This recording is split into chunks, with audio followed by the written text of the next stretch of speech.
अखण्डमण्डलाकारं व्याप्तं येन चराचरं तत्पदं दर्शितं येन तस्मै श्रीगुरवे नमः।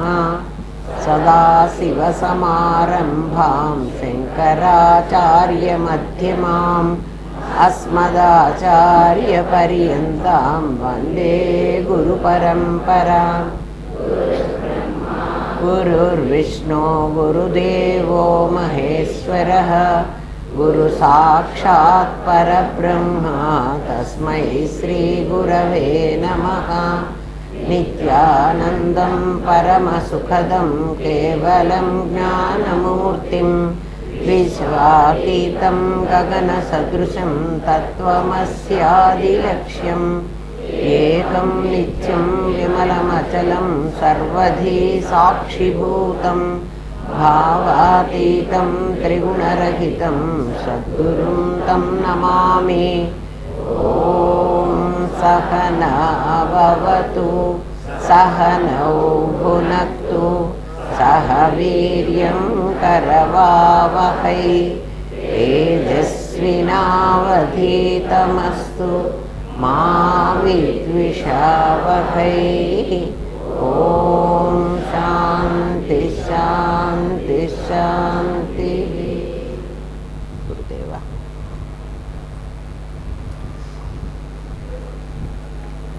కిందటి వారం మనం పాఠం చెప్పుకుంటూ జన్మ కర్మ ఉందన్నారు కదా, ఈ జన్మలో చేసిన కర్మకి వచ్చే జన్మలో మీరు శిక్ష వస్తుంది అంటున్నారు కదా. కిందటి జన్మలో ఎప్పుడో చేశాను ఇప్పుడు నేను అనుభవిస్తున్నాను అంటున్నాం కదా.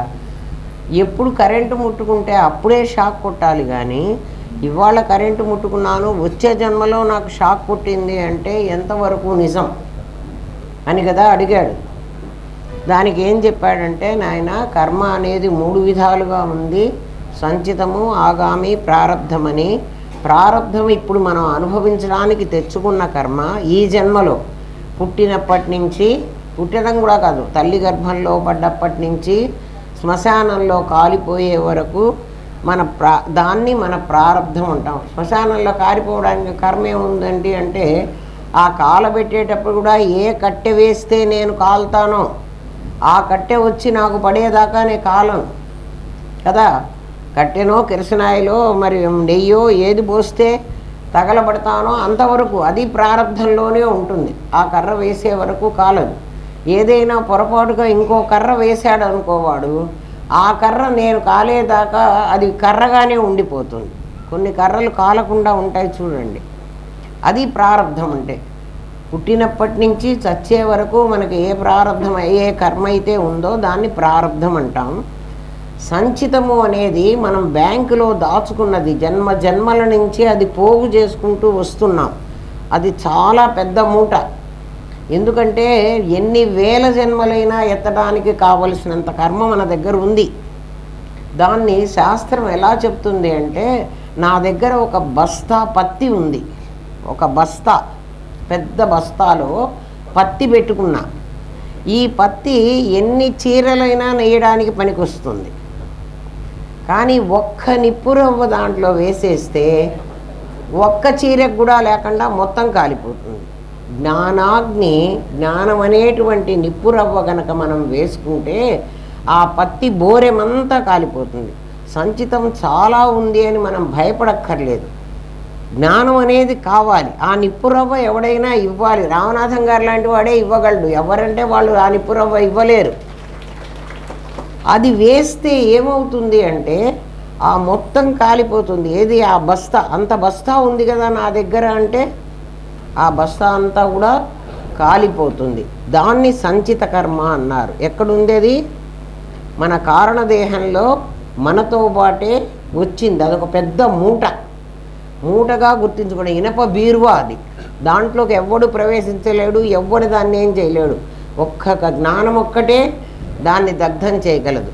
అందుకే జ్ఞానాగ్ని దగ్ధ కర్మాణం భస్మసాత్, అది భస్మం చేసేస్తుంది ఆ మొత్తం సంచిత కర్మని.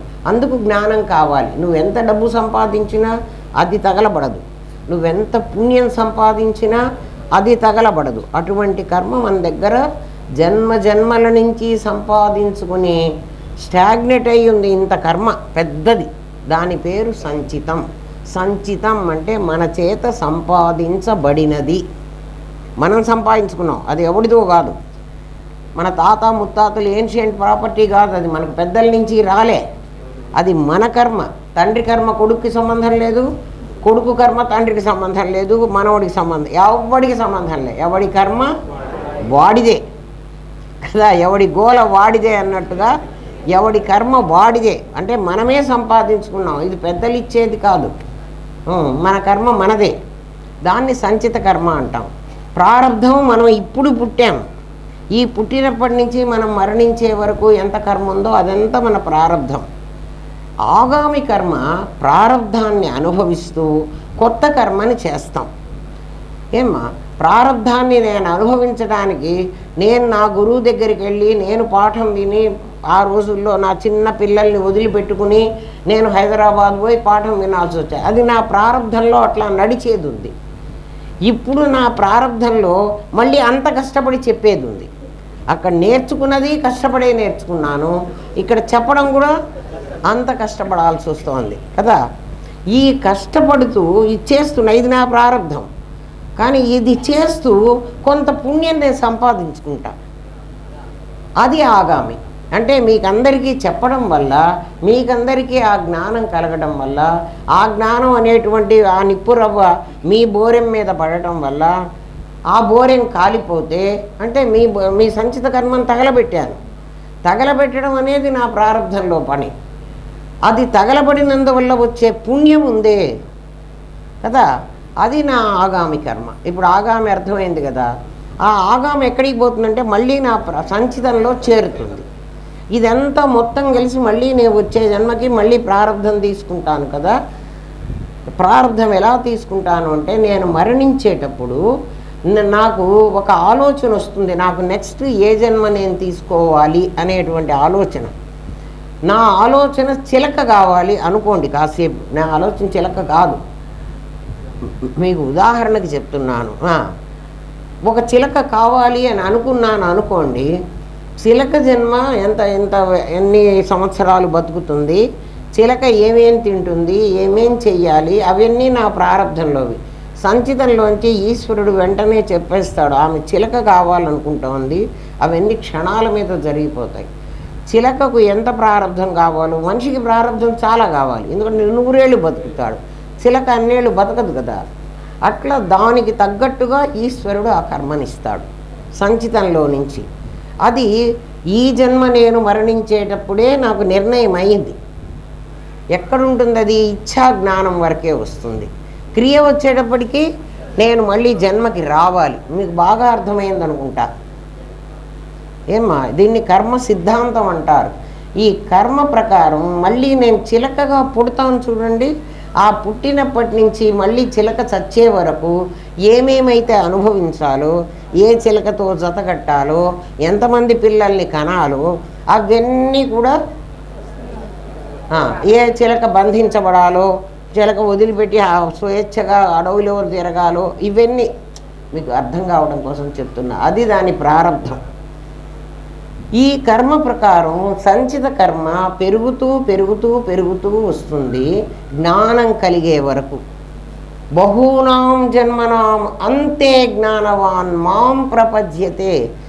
ఏ జ్ఞానం కలగాలి అంటే నన్ను తెలుసుకునేటువంటి జ్ఞానం చాలా జన్మలు ఎత్తిన తర్వాత, అంటే అప్పటికే ఇంత సంచితం మనం తయారు చేసుకున్న తర్వాత, ఈ ఊళ్ళో ఇంతమంది మనుషులు ఉన్నారు, ఎంతో జనాభారం ఉంటుంది, కానీ ఇక్కడికి వచ్చేటప్పటికి మరి కొంతమందే వచ్చారు. బహూనాం జన్మనాం అంతే. మీకు అందరికీ ఆ చివరి జన్మ వచ్చిందేమో బహుశా, లేకపోతే రామనాథం గారి దగ్గరికి మీరు రారు. జ్ఞానవాన్ ఆ జ్ఞానవాన్, జ్ఞానం కలగాలి అనేటువంటి కోరిక కూడా చాలా కొంతమందికే వస్తుంది. అందులో నన్ను తెలుసుకోవాలి అన్న కోరిక, నన్ను అంటే కృష్ణుణ్ణి కాదు, నీలో ఉన్న నిన్ను తెలుసుకోవాలి అన్నటువంటి కోరిక ఎవడో ఒకడికి వస్తుంది. అట్లా తెలుసుకోవాలన్న వాళ్ళందరిలో కూడా వాళ్ళందరికీ తెలియదనే చెప్తున్నాడు. కశ్చిన్మాం వేత్తి తత్వతః, తత్వతః నన్ను తెలుసుకునేవాడు ఎవడో ఒక్కడు ఉంటాడు, వాడు రామనాథం గారు లాంటి వాడు. మరి మనం కూడా అంత వాళ్ళం అవడానికి అవకాశం ఉంది. ఆయన ఒక్కడే అయినాడు, మనం కాలేమేమో అని మనం భయపడక్కర్లేదు. ఎందుకంటే మన దగ్గర ఎంత పత్తి బోరేమున్నా అది ఒక్క నిప్పుగణం వేస్తే కాలిపోతుంది. అలాంటిది కర్మ సంచిత, ఆగామి, ప్రారబ్ధమని 3 కర్మలు ఉన్నాయి. ప్రారబ్ధాన్ని మింగిన ముద్ద లాంటిది, అది మనం ఏం చెయ్యలేం. మనం ఎందుకంటే కిందటి జన్మలోనే ఇచ్ఛా జ్ఞాన అనేటువంటి 2 స్థితుల్లో మనం ఈ కర్మను తెచ్చుకున్నాం. ఇప్పుడు క్రియలో ఉన్నాం మనం కదా. ఇచ్ఛాశక్తి, జ్ఞానశక్తి, క్రియాశక్తి అని 3 ఉన్నాయి కదా. ఇచ్ఛా జ్ఞానంలోనే నా ప్రీవియస్ బర్త్లోనే నాకు అది నిర్ణయించుకున్నా ఈ జన్మ గురించి. ఈ జన్మని ఇప్పుడు నేను అనుభవిస్తున్నా, ఇది నా ప్రారబ్ధం. ప్రారబ్ధాన్ని ఎవ్వడూ మార్చలేడు.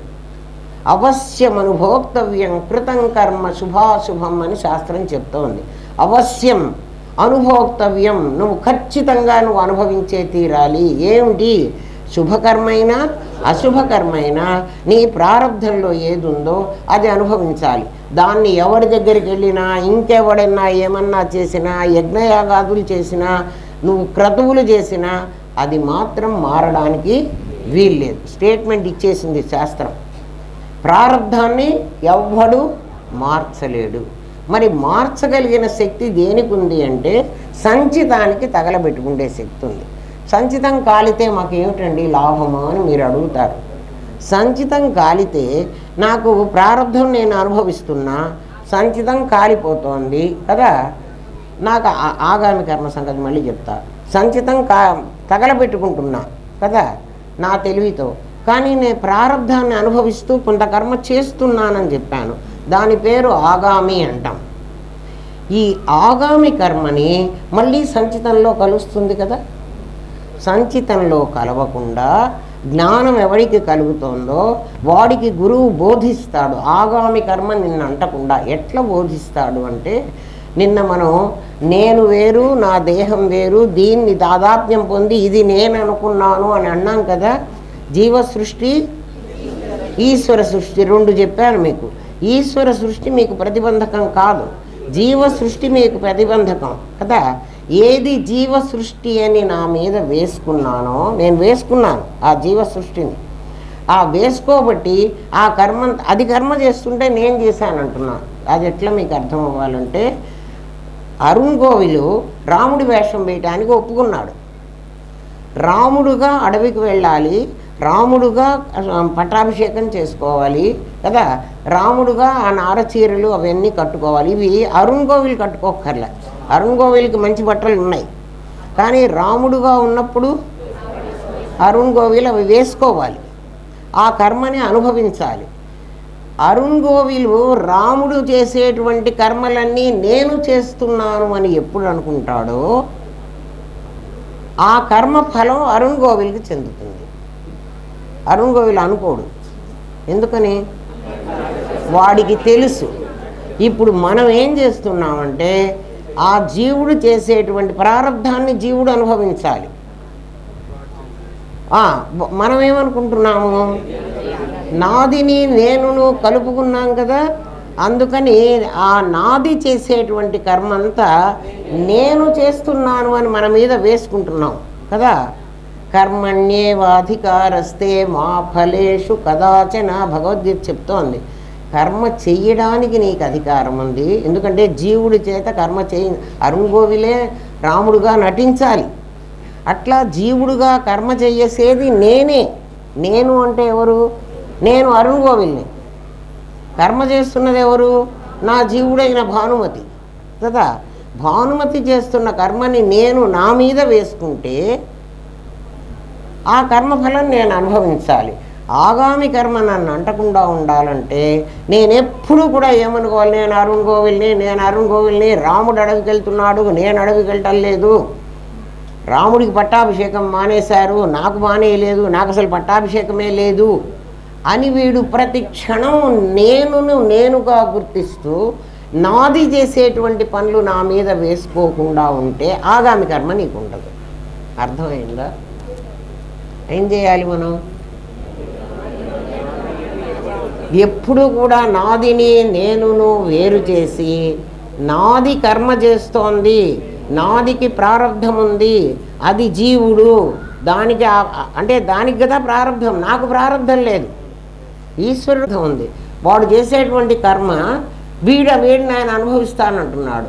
ఎప్పుడైనా అరుణ్ గోవిల్ అనుకున్నాడా రాముడిలాగా అడవికి వెళితే అయ్యో నా కర్మ ఇట్లా పట్టింది ఏంటి, నేను ఇట్లా అడవికి పోవాల్సి వచ్చింది అని ఒక్కరోజైనా ఒక్క క్షణమైనా అనుకున్నాడా?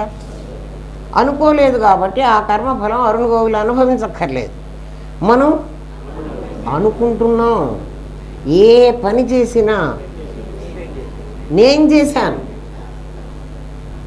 అది చెడ్డ పని అయితే ఎవడో చేశాడు, నేను చేయలేదు. అది చెడ్డదైతే ఇంకోటి మీద వేస్తావు కదా, అది మంచిది పుణ్యం వచ్చేదైతే నీ మీద వేసుకుంటావు. ఆలోచించు, ఎవడి మీదో వేస్తే అది కూడా నీకు పాపమే. మరి అంతే కదరా, తప్పు నువ్వు చేసి వాడు తప్పు చేశాడంటే నీకే అనుభవించాలి కదా. ఆగామి కర్మని చెయ్యకుండా ఉండడానికి ఇది మార్గం. ఇంకొకటి ఏంటంటే ప్రారంధం మనం అనుభవిస్తున్నాం కదా, సంచితం మనకు ఉంది కదా, ప్రతివాడికి సంచితం ఉంది, ప్రారంధాన్ని అనుభవిస్తున్నాం. ఆగామి కర్మ జ్ఞానం పొందినవాడు మాత్రమే ఈ పని చేయగలడు. నేను నాదిని విడదీసుకుని నేను కర్మ చేయటం లేదు, నాది కర్మ చేస్తోంది, నాదికి కావలసిన శక్తి మాత్రం నేను ఇవ్వాల్సిన, నాది అసలు లేదు కదా, జీవుడు లేడు కదా, అది ఇచ్చేటువంటి శక్తిని నేను ఇస్తున్నాను కదా. కాబట్టి అది చేసే కర్మతో నాకు సంబంధం లేదు అని నీకు జ్ఞానం కలిగితేనే నువ్వు ఈ ఆలోచన చేయగలవు, లేకపోతే చేయలేవు. ప్రారంధాన్ని మనం అనుభవిస్తాం, సంచితం మనకుంది. జ్ఞానాగ్నితో కదా సంచితం తగలబడుతుందన్నారు. వాడు శిష్యుడు అడుగుతున్నాడు, అయ్యా నాకు పుట్టంగానే జ్ఞానం కలగలేదు కదా, నా సంచిత కర్మ నాకుంది, నేను ఒక 10 ఏళ్ళో 15 ఏళ్ళో 20 ఏళ్ళో అన్ని సంవత్సరాలు జీవించిన తర్వాత నాకైతే మా రాము పుట్టిన తర్వాత 1 సంవత్సరానికి నా గురువు గారు దొరికారు. అంటే గురువు దొరక్కపోతే నీకు నీ కర్మ తగలబడ్డానికి అసలు వీలే లేదు. ఎవడైనా నాకు గురువు లేడండి, నాకు అన్నీ తెలిసినాయంటే అబద్ధం. గురువు ఉండాలి, గురువు మీద నీకు విశ్వాసం ఉండాలి. అటువంటిప్పుడు మాత్రమే ఆ గురుశక్తి నీకు పనిచేస్తుంది. ఆ గురువు నేను సమానమే, వాడిది నేనుది నాదే ఉంది అని అన్నావంటే అది పనిచేయదు కదా. కాబట్టి కొంత వయస్సు వచ్చిన తర్వాతనే నీకు గురు సాన్నిధ్యం దొరుకుతుంది, గురువు చెప్పే పాఠం నీకు అర్థం అవుతుంది, లేకపోతే నీకు అర్థం కాదు. అప్పుడు ఎన్నేళ్ళు ఉంటాయి కదా, ఆ అన్ని సంవత్సరాలు నేను ప్రారంధాన్ని అనుభవిస్తూనే ఉన్నాను. గురువు దొరికిన తర్వాత, గురువు దొరకంగానే కూడా నాకు సమాధి రాదు, నాకు నేనెవరో నాకు తెలియదు. నేనెవరో నాకు తెలిసినా నాకు పూర్తిగా తెలిస్తే కానీ నాకు అర్థమై చావదు. అర్థమైనట్టే ఉంటుంది వేదాంతం, అర్థం కాదు. అది చాలా కఠినమైనటువంటి విద్య. అటువంటి ఇది గుహ్యతమం శాస్త్రం అని భగవద్గీత అన్నది. ప్రవక్ష్యామి అనసూయవే, నీకు నేను చెప్తున్నానంటే నువ్వు మా అత్త కొడుకుడు కాబట్టి నీకు అసూయ లేదు కాబట్టి నేను నీకు ఇది చెప్తున్నాను. కానీ ఇది గుహ్యతమం శాస్త్రం, ఊరికే ఏదో టెక్స్ట్ బుక్ చదువుకుంటే ఇది వచ్చేది కాదు. చాలా కష్టపడితేనే ఇది మన సొంతం అవుతుంది. అంత కష్టపడాలి. మరి నేను కష్టపడకుండా కొన్ని సంవత్సరాలు అలా గడిచి ఎప్పుడో కదా నాకు గురువు దొరికాడు.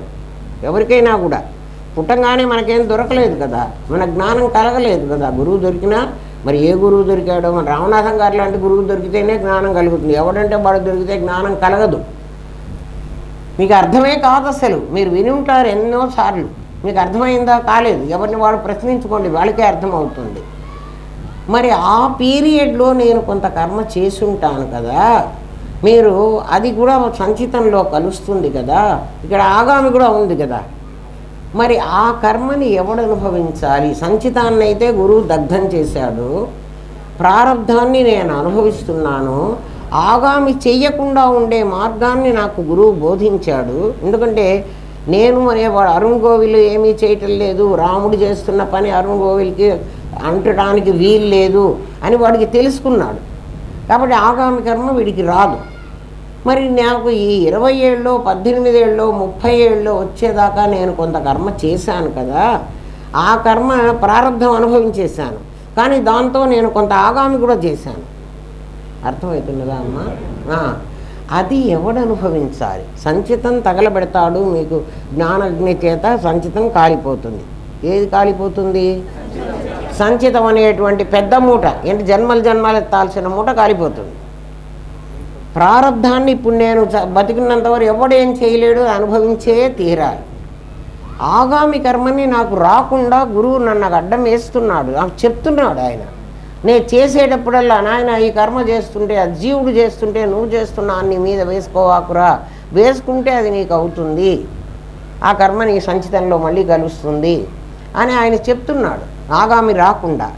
మరి ఈ మొదటి పీరియడ్లో నేను కొంత కర్మ చేశాను, ఆ కర్మ ఎలా పోతుంది?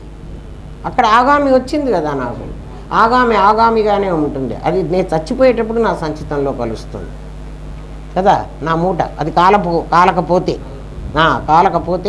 అది నా వెంటే మళ్ళీ వస్తుంది. అర్థమవుతున్నది కదా.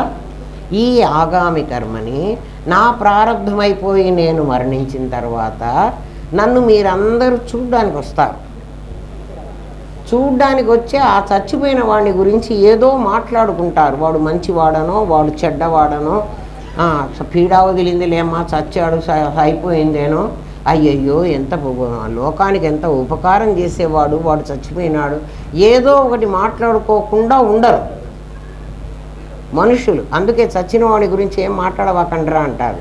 చచ్చినవాడు ఒకవేళ జ్ఞాని అయితే, వాడు గనక సంచితాన్ని తగలబెట్టుకుని ఉంటే, ఏమ్మా, వాడు ఆగామి సంపాదించుకోకుండా వాడు జీవితకాలంలోనే వాడు చేసి ఉంటే కదా, అటువంటప్పుడు ఏమవుతుంది? ఈ మాట్లాడుకుంటున్నాళ్ళే వీళ్ళందరికీ తలా కాస్త మంచేస్తారు. మంచి మాట్లాడుకుంటే మంచి, అది కదా. ఇప్పుడు అర్థమైందా?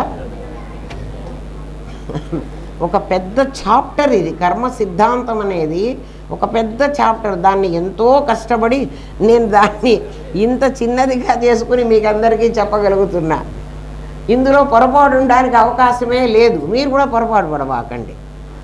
సంచితము, ప్రారబ్ధము, ఆగామి అని కర్మ 3 విధాలుగా ఉంటుంది. సంచిత కర్మ కాలిపోయినా ఆ ప్రారబ్ధాన్ని అనుభవిస్తున్నా ఆగామి కర్మ కూడా మనల్ని ప్రమాదం చేస్తుంది. ఎందుకంటే ఆగామి మళ్ళీ వచ్చే జన్మకి తయారవుతుంది. వచ్చే జన్మకి అది ఏమవుతుందంటే మళ్ళీ సంచితం అవుతుంది. అందుకని బీ కేర్ఫుల్ అన్నాడు అర్జున. కర్మణ్యేవాధికారస్తే మా ఫలేషు కదాచిన. అడవికి పోతున్నానని, నాగంగా పట్టాభిషేకం చేస్తున్నానని రాముడు ఏమాత్రం అనుకున్నా, అరుణ్ గోవిల్ ఏమాత్రం అనుకున్నా ఆగామి కర్మ వాడినాడు. అరుణ్ గోవిలు రాముడు మీకు ఎందుకు పదే చెప్తానంటే అది మీకు కరెక్ట్గా అర్థమవుతుంది కదా. ఈశ్వర సృష్టి, జీవ సృష్టి అర్థం కావాలంటే నాకు అలాగే అర్థమైంది, అందుకని మీకు అదే చెబుతున్నాను.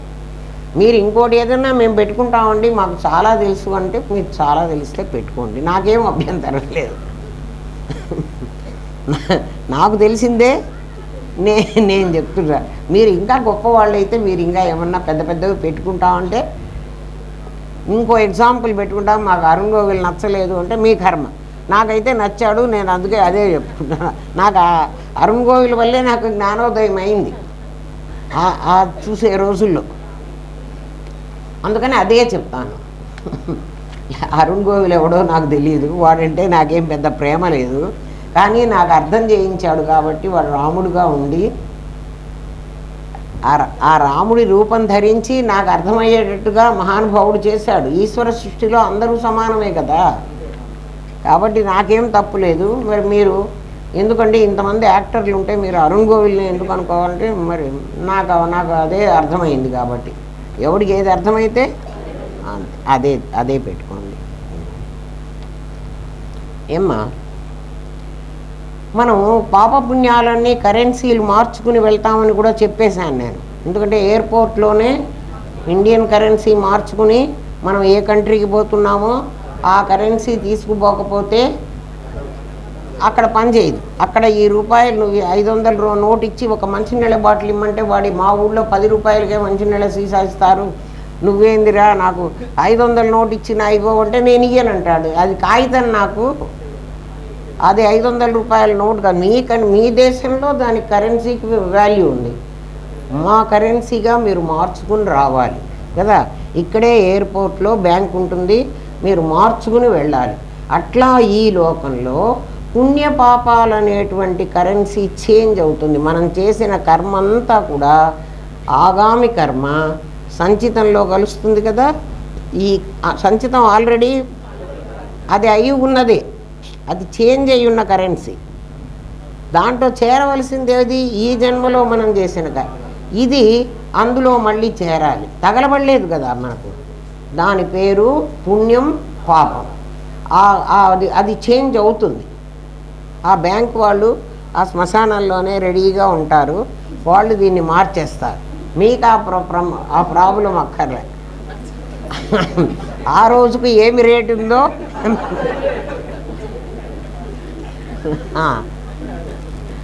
అసలు చచ్చిపోయిన తర్వాత కాదర్రా, ఏ పూటకు ఆ పూటే కరెన్సీ మార్చే సంచితంలో పెట్టుకుంటాం మనం.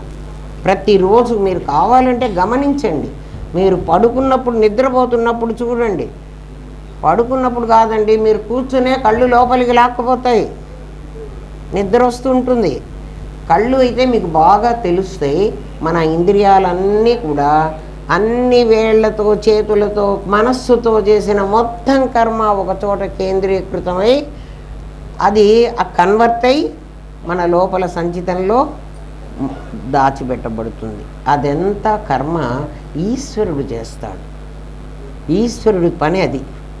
లోపల ఉన్నాడు కదా ఈశ్వర సర్వదేహానాం హృద్దేశే అర్జున తిష్టతి. ఏం చేస్తుంటాడు? భ్రామయన్ సర్వభూతాని. భూతాలంటే ఇవి. యంత్రారూఢాని మాయయ. తన మాయ చేత ఈ ఇంద్రియాలన్నీ చేసినటువంటి కర్మని ఒక చోట పోగు చేసుకుని వాటిని కన్వర్ట్ చేసి సంచిత ఆ బ్యాంక్లో పెట్టి, ఆ బ్యాంక్ ఏది ఆ బీరువాలో పెట్టి లాక్ చేస్తాడు. మీరు చూడండి, గమనించండి. మీరు నిద్రపోకుండా పడుకుని ఉండి నిద్ర పట్టబోయే మధ్య సమయంలో మీరు గమనించండి, మీ కర్మంతా బ్యాంకులోకి చేరుతున్నట్టు మీకే తెలుస్తుంది. పొద్దుటి నుంచి ఏమేం చేశానో జ్ఞాపకం చేసుకుంటూ ఉండండి. ఒక్కొక్క కర్మ జ్ఞాపకం వచ్చి అది కన్వర్ట్ అయ్యి లోపలికి వెళ్ళిపోతుంది. మళ్ళీ రెండో కర్మ వస్తుంది, నా సంగతి ఏం చెప్తావు అని. అన్ని పొద్దున్నుంచి ఎన్ని చేశామో అవన్నీ పాపపుణ్యాలుగా మారతాయి. మారి మన లోపలే ఏముంది? బీరువా. దాని పేరు ఏం పెట్టాము? దానికి పేరు, ఆ బీరువా పేరు కారణదేహం. ఆ కారణదేహంలో ఉంటుంది. అదే లింగదేహం అంటాం.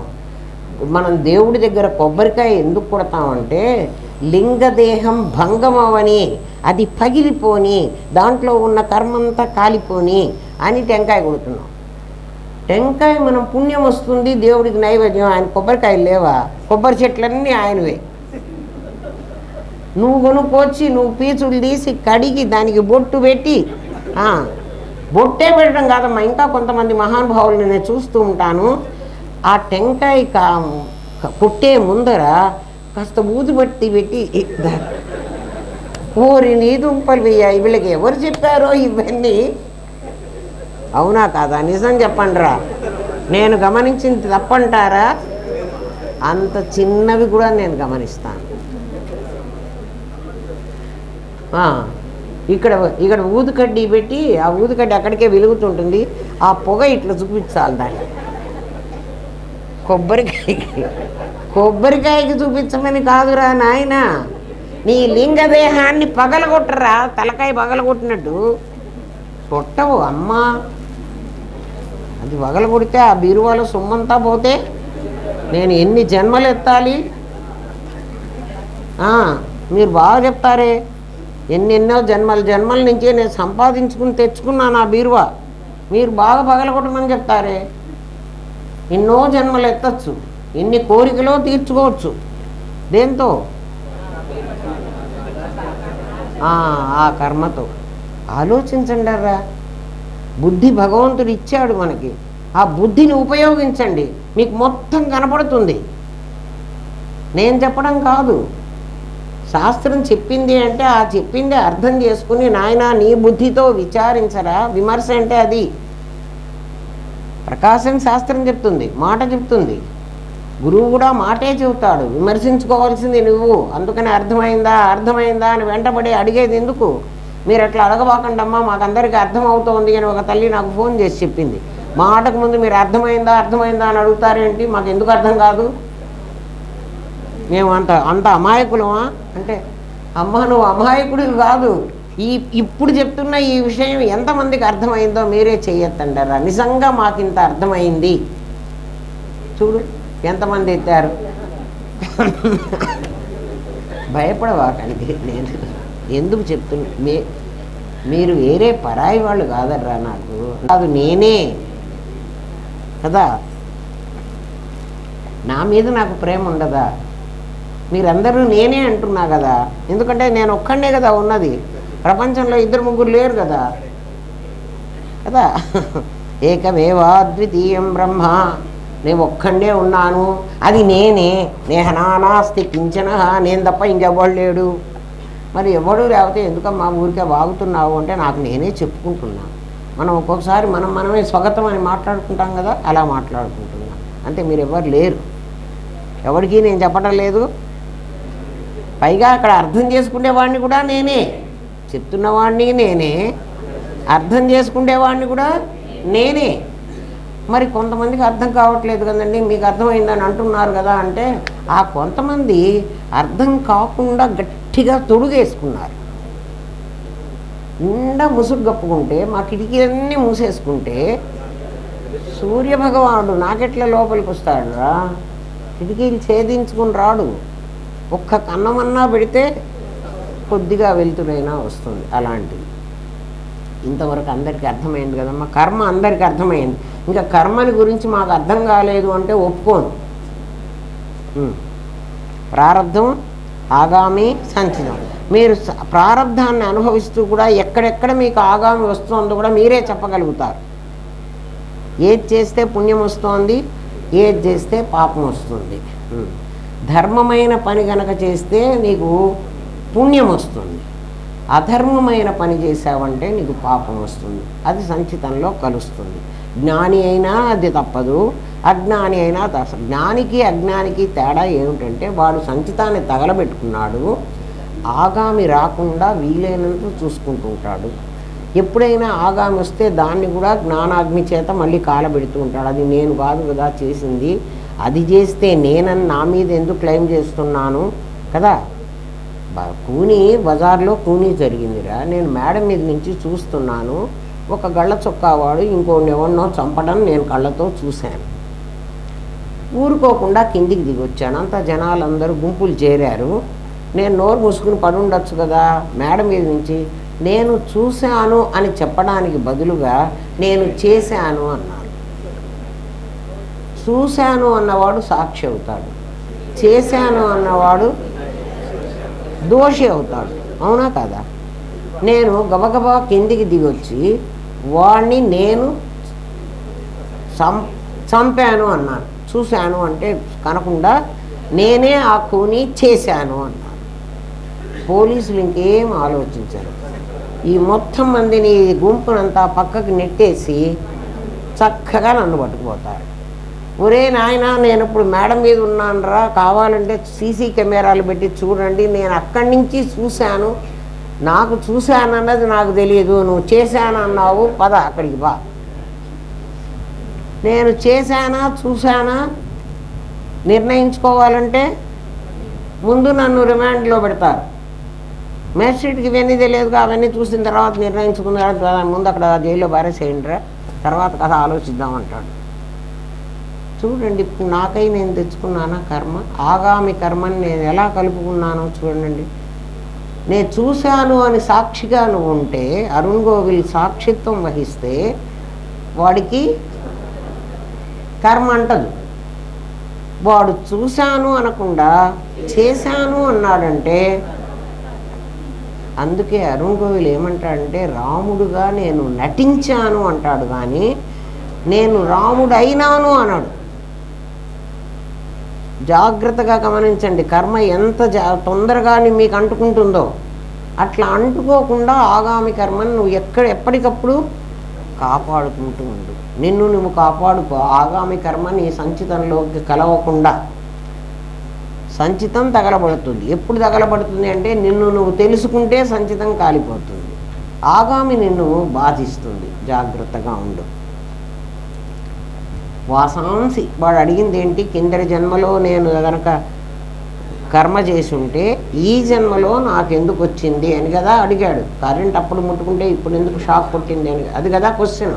దానికి చెప్తున్నాడు, వాసాంసి జీర్ణాని యథా విహాయ నవాని గృహ్ణాతి నరోపరాణి తథా శరీరాణి విహాయ జీర్ణాన్యన్యాని సంయాతి నవాని దేహి. భగవద్గీత అంటోంది, వాసాంసి జీర్ణాని యథా విహాయ. నాయన, చినిగిపోయిన బట్ట కొద్దిగా చిరిగిందనుకో కాస్త కుట్టి కట్టుకుంటాను కదా, ఎందుకంటే చినగంగానే మనం పారేయం కదా. అట్లా ఈ శరీరం కొంత బాధపడిందనుకో, ఎక్కడైనా ఆపరేషన్ చేసైనా అది బాగైతే నేను మందులు వేసుకోనో లేకపోతే డాక్టర్ దగ్గరికి వెళ్ళి సర్జరీ చేయించుకునో ఆ శరీరాన్ని నేను వాడుకుంటాను. ఎందుకంటే ఒక్క మోకాలు నొప్పులు వచ్చినాయని నేను చచ్చిపోతానా? చావను. డాక్టర్ దగ్గరికి వెళ్ళి అది మన బట్ట చినిగిపోతే మనం కుట్టుకోవడం వంటిది. మరీ కుట్టుకున్నా కూడా అది కట్టుకోవడానికి పనికి రాలేదనుకో, అప్పుడు ఏం చేస్తాం? ఈ రోజుల్లో అసలు కుట్టి కట్టుకునేవాడే చాలా తక్కువ మంది ఉన్నాళ్ళే. ఎందుకంటే చినిగిందంటే చినగక ముందే ఆ పార్టీకి కట్టుకున్నాను, మళ్ళీ ఇంకో పార్టీకి ఇది కట్టుకోకూడదని పారేసేవాళ్ళు అమెరికాలో ఇంతమంది ఉన్నారు. పొగరు పట్టిన వాళ్ళు, ఒళ్ళు పొగరెక్కింది వాళ్ళకి. ఖచ్చితంగా నేను అంటా ఈ మాట. బట్ట కట్టుకోవడానికి ఇది బాగలే, అది బాగలే, నగలే బాగుండవు వాళ్ళకి. ఈ పార్టీకి వేసుకున్న నగలు ఇంకో పార్టీకి వేసుకోకూడదు. ఆ మనుషులే చూస్తారు కదా. ఇంకా ఏం చెప్పాలి వాళ్ళని? మనకి ఇంకా అంత రోగం పట్టలేదులే. ఆలోచించండి. ఇంకా కుట్టినా కూడా కట్టుకోవడానికి పనికిరాని బట్టని ఎలా పాత బట్ట అయిందని పారేస్తామో మనం అప్పుడు కూడా పారేయండి. ఇళ్ళలు పోవడానికన్నా ఉపయోగించుకుంటాం. అంటే వాళ్ళకి మనకి ఉన్న తేడా మీకు చెప్తున్నా. అట్లా వాసాంసి జీర్ణాన్ని చిరిగిపోయినటువంటి ఈ బట్టని వదిలేసి కొత్త బట్టని నవాని గృహ్ణాతి నరోపరాణి. మనుష్యులు కొత్త బట్టని ఎలా కట్టుకుంటారో అట్లా ఈ శరీరాన్ని వదిలేసి ఇంకో కొత్త శరీరాన్ని మనిషి ధరిస్తున్నాడు. ఇది పరమాత్మ చెప్పిన మాట. భగవద్గీతలో ఉంది, నేను రాసింది కాదు. మనకి ఈ శరీరాన్ని వదిలి ఇంకో శరీరాన్ని ఎలా కట్టుకుంటున్నాడు అన్నదానికి ఒక ఉదాహరణ చెప్పుకోవాలి కదా. ఇప్పుడు హేతువాదం దృష్టాంతం రెండు ఉండాలి మనకి. అది ఏమిటి అంటే, ఒక వేరుశెనక్కాయ ఉంది మన దగ్గర. ఆ వేరుశెనక్కాయకి పైన ఒక చెక్కు ఉంటుంది. దాన్ని పగలగొట్టి దాని లోపల విత్తనాలు తీసుకుని ఈ చెక్కును మనం పారేస్తాం.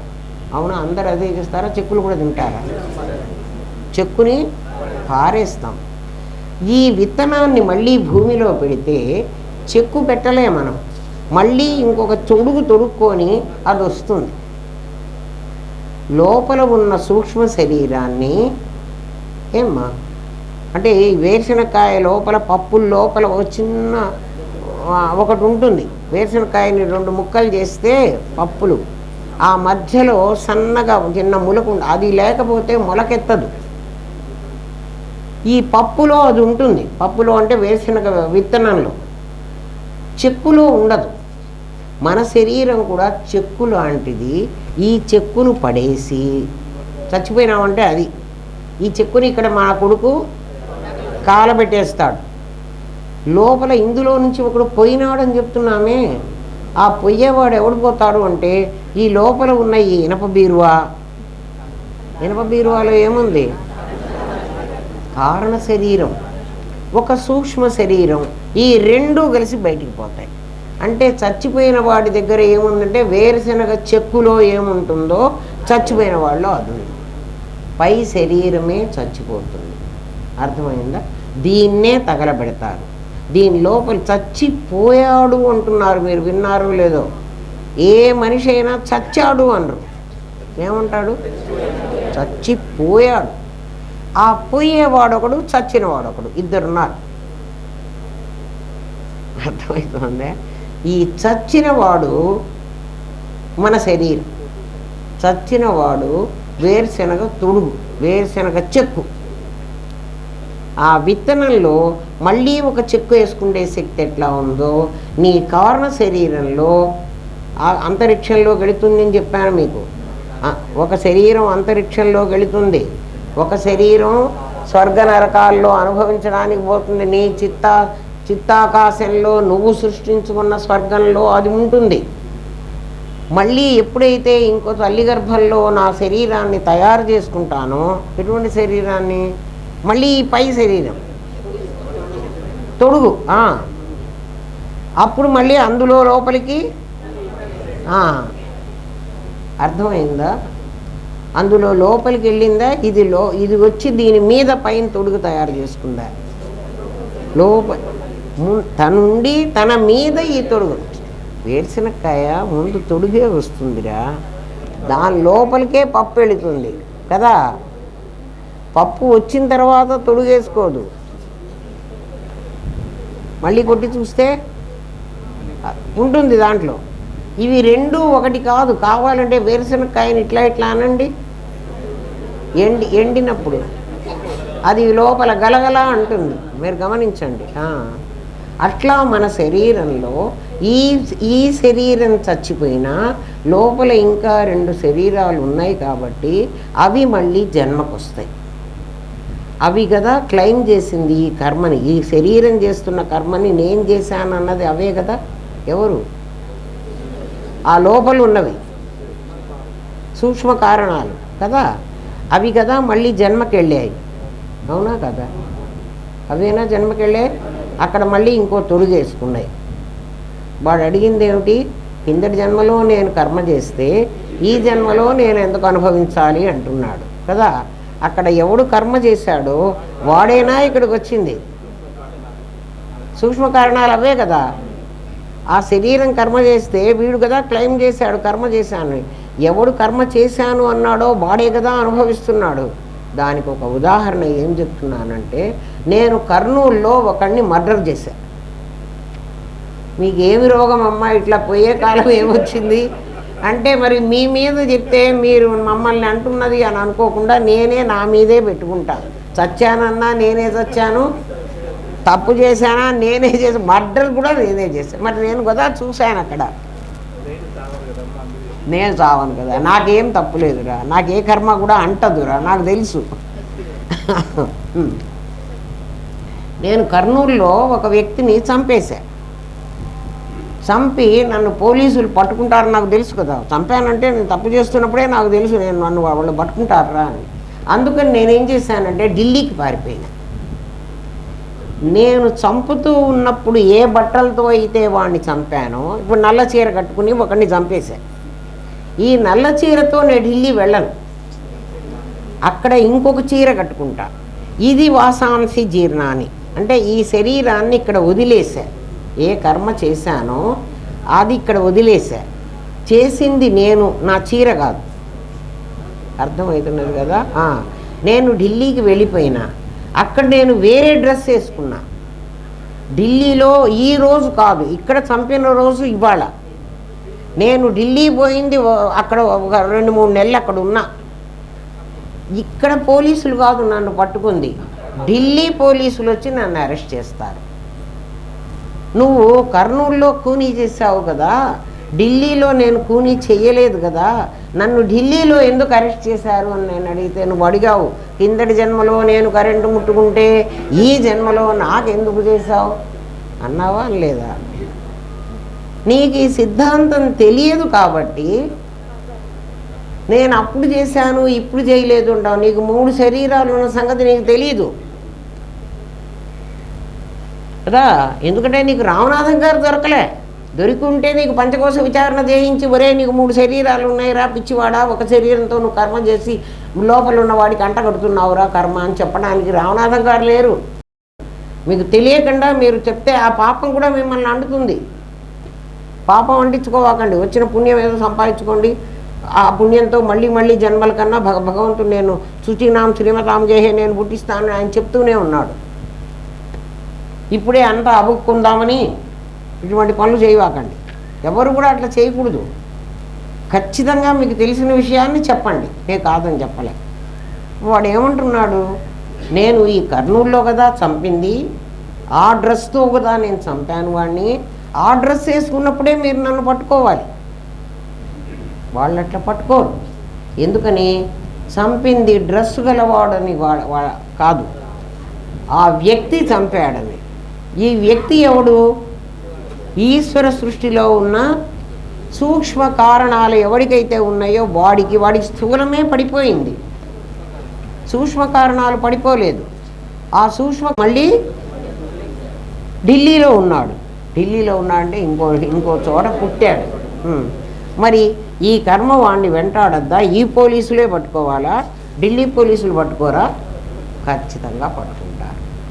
ఇప్పుడు అర్థమైందా ఎందుకు కరెంటు ముట్టుకుంటే నాకు అప్పుడు షాక్ కొట్టింది, అప్పుడే కొట్టాలి కదా? ఇంకోటి ఏంటంటే ఈ కరెంట్ అనేది, ఈ పాపం అనేది ఎటువంటిది అంటే ఒక విషం లాంటిది. ఇది ఒక పాయిజన్. ఏది? పాపం. పాయిజన్స్ స్లో పాయిజన్ ఉంటుంది, ఇమీడియట్గా నీకు హాని కలిగించే పాయిజన్.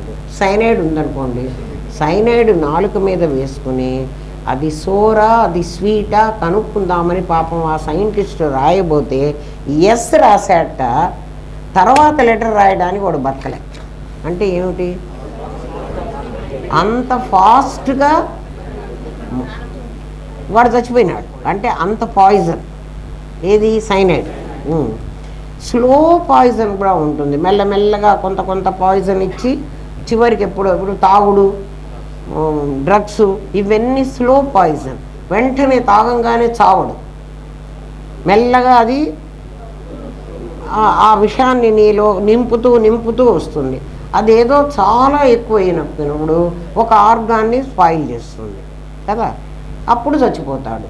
మరి అది విషం కాదందామా? అది కూడా విషమే. ఇమ్మీడియట్గా వచ్చేటువంటి పాపాలు, పాప కర్మలు కొన్ని అనుభవానికి వచ్చేవి, కొన్ని నిదానంగా వస్తాయి, కానీ కర్మ మాత్రం అనుభవించే తీరాలి. ఇప్పుడు అర్థమైందా?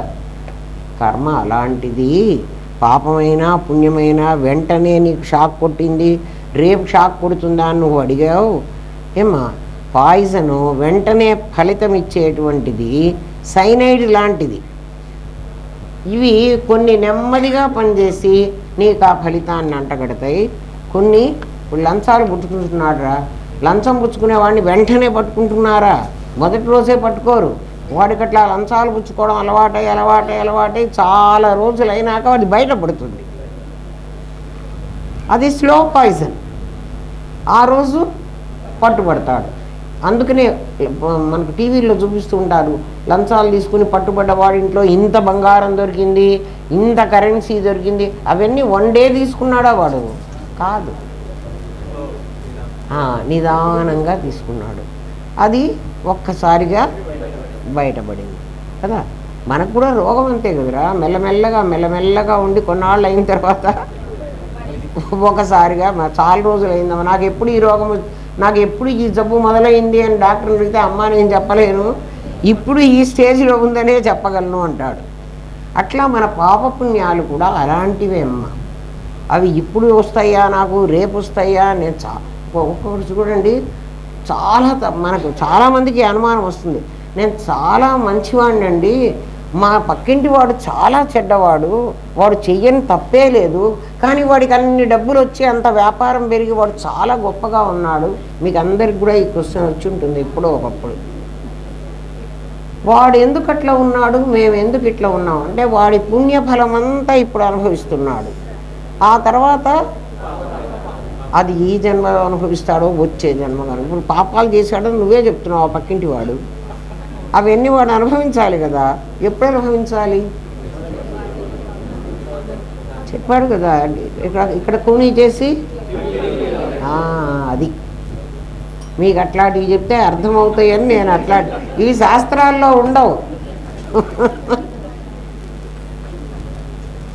చాలామంది అనుకుంటూ ఉంటాం కదా, ఇప్పుడు మనం ఏం తప్పు చేయలేదు, మనకు అన్ని కష్టాలు వస్తున్నాయి, వాడు ఏం చేయడు, వాడు చాలా చెడ్డవాడు, వాడు చూడు ఎంత 10 అంతస్తులు కట్టుకున్నాడు, వాడు గత జన్మలో ఏం చేసి వచ్చాడో కదా, ఈ జన్మలో ఏం చేస్తున్నాడో, ఏది మూట కట్టుకుంటున్నాడో ఆ మూటలు మనకు తెలీదు.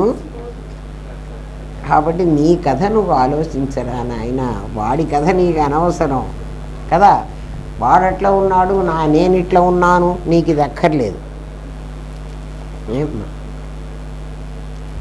తర్వాత ఇంకొకటి ఏంటంటే, ఇక్కడ ఇంకా చాలా మంచి పాయింట్ ఇది, ఈ క్వశ్చన్లో నేను రాసింది చూడండి. కర్నూలులో నేను ఒక వ్యక్తిని హత్య చేసి ఢిల్లీకి పారిపోయాను. హత్య జరిగింది కర్నూలులో, ఢిల్లీలో నేను హత్య చెయ్యలేదు. నన్ను కర్నూలు పోలీసులే పట్టుకోవాలా? ఏ రోజు హత్య చేస్తే ఆ రోజే పట్టుకోవాలా? హత్య చేసినప్పుడు ఏ బట్టలు కట్టుకున్నానో ఆ బట్టలతో ఉన్నప్పుడే అరెస్ట్ చేయాలా? ఢిల్లీ పోలీసులు హత్య జరగని ఢిల్లీలో వేషం మార్చినా నన్ను అరెస్ట్ చేయటం లేదా? అలాగే సూక్ష్మ శరీరం ఏ స్థూలాన్ని ధరించినా ఈశ్వరుడు గుర్తుపట్టి శిక్ష వేస్తాడు. అర్థమైందా? వాడు గుర్తుపడతాడు. ఏ శరీరం ధరించినా, నేను ఇప్పుడు మనిషి శరీరంతో ఉన్నా, అప్పుడు నేను కుక్క శరీరంలో ఉండి తప్పు చేశా, నువ్వు కుక్క శరీరంలో ఉన్నా మనిషి శరీరంలో అది స్థూలం రా నాయన.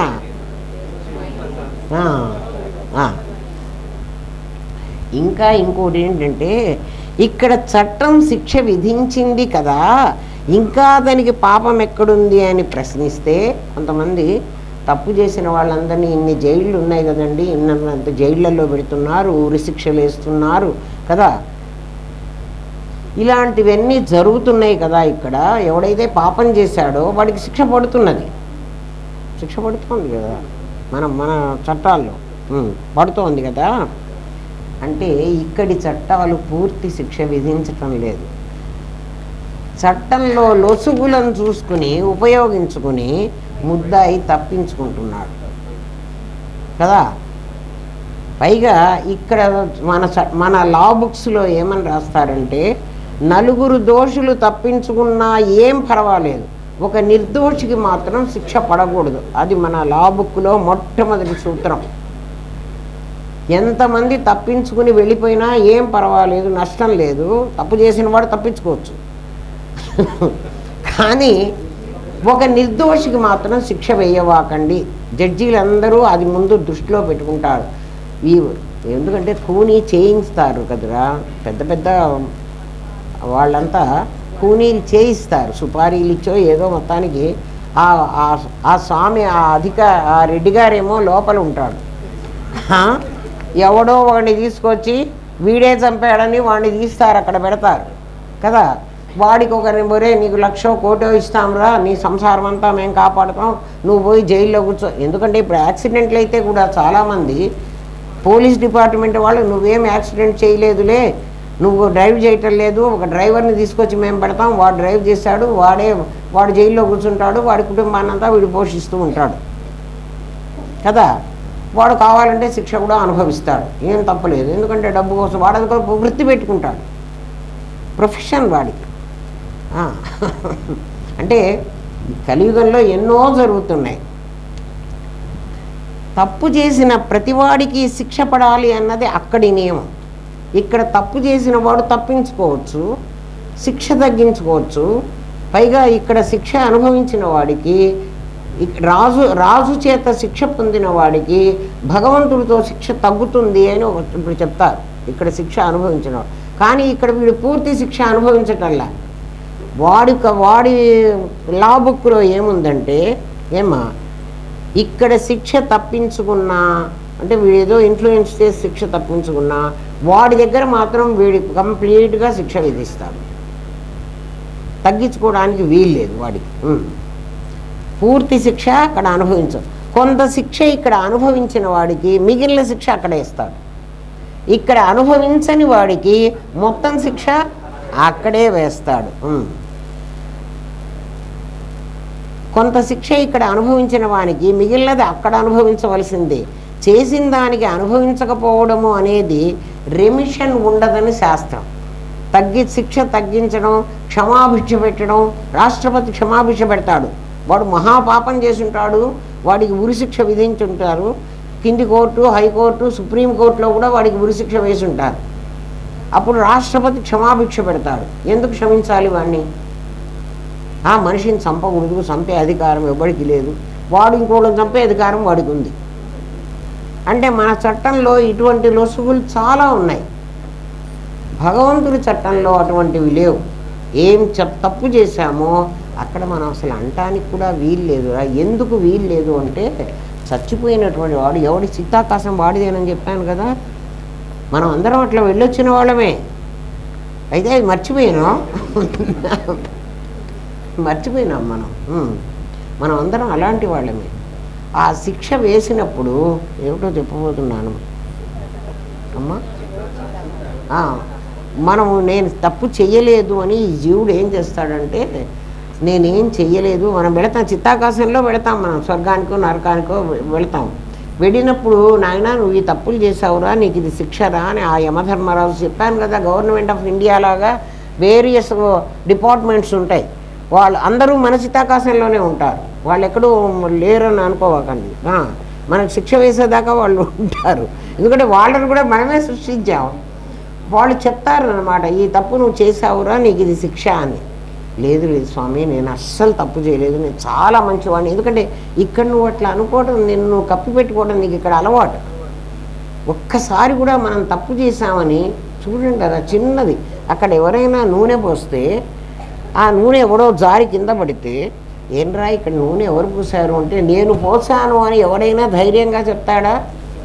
చెప్పడు. ఆ అమ్మాయి ఇందాక నూనె తీసుకుపోతుంటే అక్కడ పడ్డట్టు ఉందండి అంటాడు. అక్కడ పడ్డట్టున్నది అని నువ్వు చూసినప్పుడు ఆ నూనె తుడవాల్సిన బాధ్యత నీకు లేదు. ఎవడో కింద పడి కాలు విరిగిన తర్వాత అప్పుడు చెప్తావా? అంటే ఈ జీవుడికి మొదటి నుంచి కూడా తాను తప్పు చేస్తాడు, తన మీద వేసుకోకుండా వాడి మీద వేస్తాడు. వీడికి అది అలవాటు. వాడి మీద ఎవడి మీద వేయకపోతే నేను చేయలేదు, ఎవడు చేశాడో నాకు తెలియదు. అది జీవుడి లక్షణం. వాడు అంతే అంటాడు. వాడు తప్పు చేశానని చచ్చినా ఒప్పుకోడు. అక్కడ కూడా వాడు ఒప్పుకోడు. వీడు ఒప్పుకోడని వాడికి ముందే తెలుసు.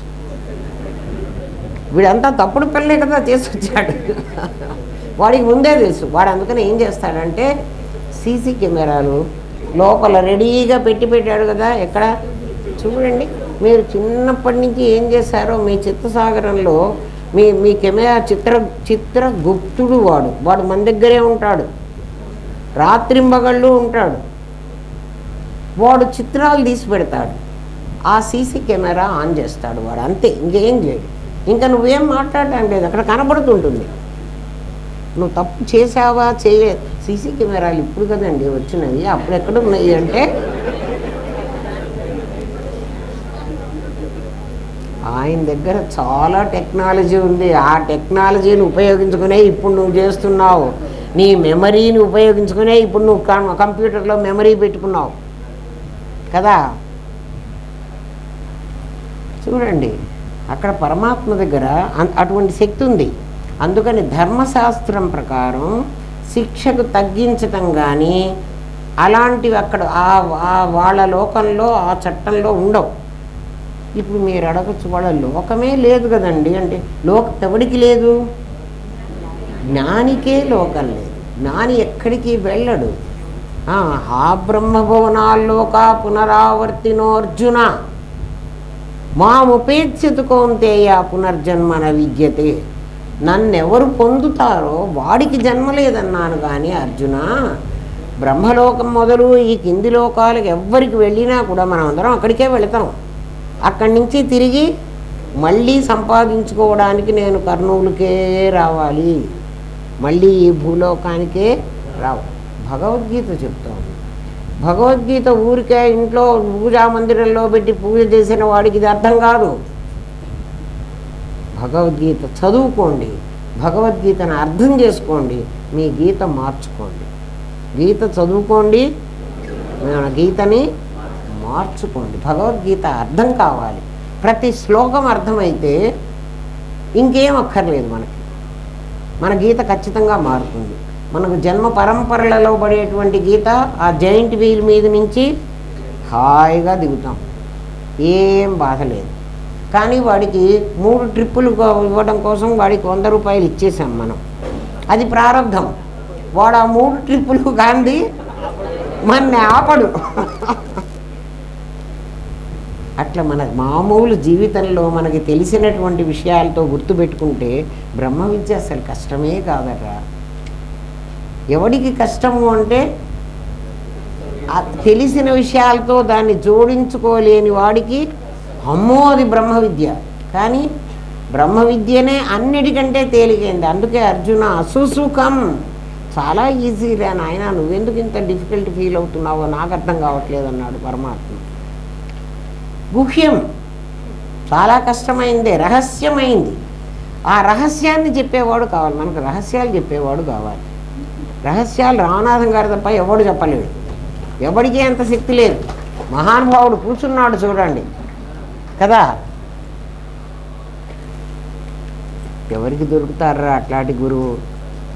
ఎన్ని కోట్లు ఇస్తే దొరుకుతాడురా, అబ్బి నేర్పిస్తాడు ఆయన. ఆయనకేం డబ్బులు అక్కర్లే, వాళ్ళ యూనివర్సిటీలో పైసా కూడా కట్టక్కర్లే, అస్సలు ఫీజు కట్టక్కర్లే. అందరినీ స్టూడెంట్లుగా బాగా అలవ్ చేస్తాడు ఆయన, ఆయనకు ఆ బాధే లేదు. కానీ అభ్యాసం వైరాగ్యం లేని వాడికి ఆ యూనివర్సిటీలో చోటు లేదు. చోటు అంటే ఊరిగా వచ్చి కూర్చున్నా ఏం లాభం లేదు, వాడికి అర్థం కాదు. రమణ మహర్షి కూడా ఇలాంటి ఆయనే కదా, రామనాథం గారు లాంటి వాడే కదా. అంటే అంతమంది లేరు, ఒక పగడం ఒక ముత్యం లోపల కడ్డీ ఒకటే. అది సదాశివ సమారంభం శంకరాచార్య అస్మదాచార్య పర్యంతం ఒకటే కడ్డీ ఉంది. కాబట్టి మనం ఏది అంటున్నా రామనాథం గారే, అదే లక్ష్మీనరసింహమూర్తి గారు, అదే బుద్ధ కుటుంబరావు గారు, అదే శంకరాచార్యులు, అదే సదాశివుడు.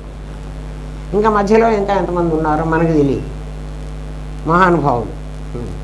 రమణ మహర్షి దగ్గరికి ఒకసారి ఒక విదేశీయుడు వచ్చాడు. విదేశీయులు చాలామంది వచ్చేవాళ్ళు. విదేశీయులకు పాపం మీకు తెలుసుకోవాలని కోరిక. చాలాసార్లు నన్ను కూడా వాళ్ళు అడిగారు, మీరు ఇంగ్లీష్లో చెప్తే మేము అందరం వింటాము. నాకు ఇంగ్లీష్లో అంత చెప్పగలిగిన శక్తి లేదు.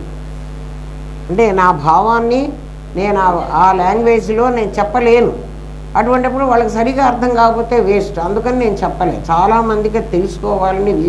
భారతదేశము గురుపీఠం అట, అసలు గురుస్థానం ఇచ్చారు మనకి, భారతదేశానికి గురుస్థానం ఇచ్చారు. అన్ని దేశాల వాళ్ళు వీళ్ళ దగ్గరకు వచ్చి నేర్చుకుని పోవాలట.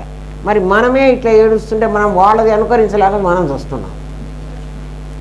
మన దగ్గరకు వచ్చి నేర్చుకోవాలని వాళ్ళు చూస్తుంటే మనమేమో వాళ్ళలాగా మనం జుట్టు ఎరబోసుకుందామా కదా, అది ఫ్యాషన్ కదా. పిచ్చి తంతులు మనమే పట్టి వస్తున్నాం. రమణ మహర్షి దగ్గరికి ఒక విదేశీయుడు వచ్చాట. వచ్చి మా మతం పునర్జన్మను అంగీకరించదు, మా మతంలో మళ్ళీ జన్మించటం లేదు, మీ మతంలో మళ్ళీ జన్మిస్తుంది అంటున్నారు. ఏమా, మేము మరణించిన శరీరాన్ని పెట్టెలో పెట్టి పూడ్చివేస్తే మళ్ళీ జన్మించాడంటే ఎలా నమ్మాలి? మీరంటే తగలబెడుతున్నారు, మీ వాడు మళ్ళీ వస్తాడేమో మాకు తెలియదు. కానీ మేము మాత్రం చచ్చిపోయిన వాడిని ఏం చేస్తాం? ఒక పెట్టెలో పెట్టి పెట్టే పూర్తి చేస్తాం. ఆ పెట్టెలో వాడికి కావలసినటువంటి ఇష్టమైన పదార్థాలన్నీ పెడతాం. ఎందుకంటే చచ్చిన వాడు ఇంకేం తింటాడు కదా, కానీ వాళ్ళు పెడతారు.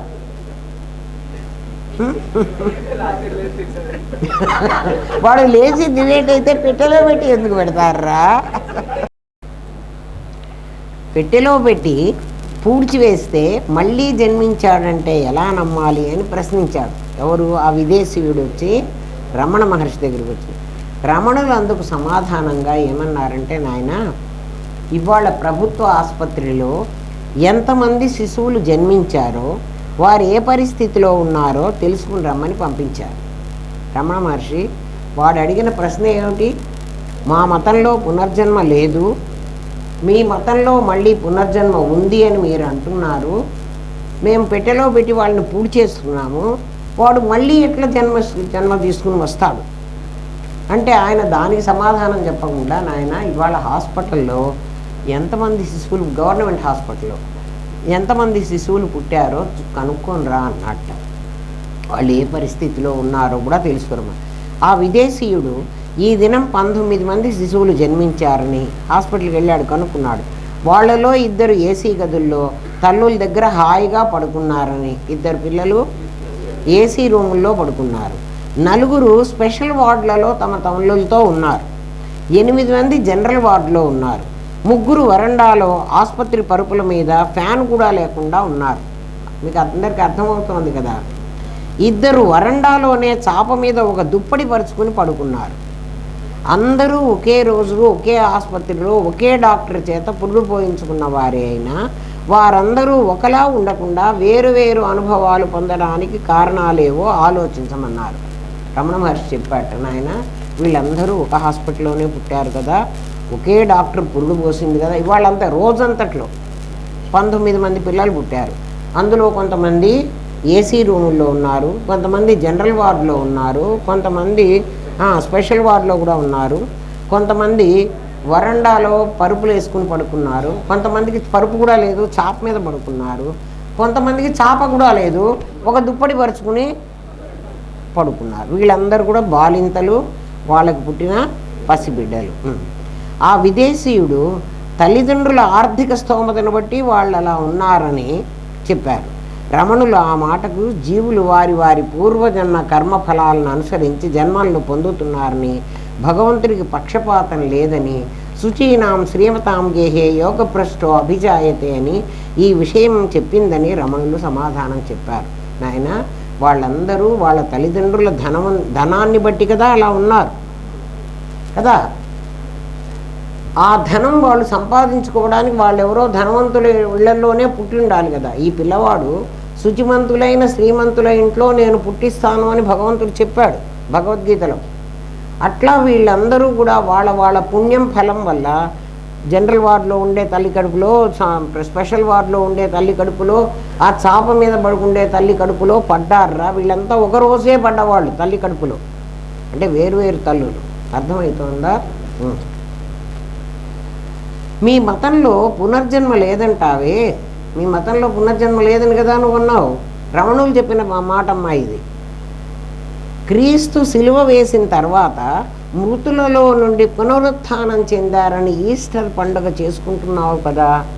క్రీస్తుని సిలువ వేశారు, చంపేశారు. ఆయన చనిపోయిన తర్వాత మృతుల్లో నుంచి ఆయన లేచి పునరుత్థానం చెందాడు, మళ్ళీ లేచి వెళ్ళాడు అని మీరు ఈస్టర్ పండుగ చేసుకుంటున్నారు కదా.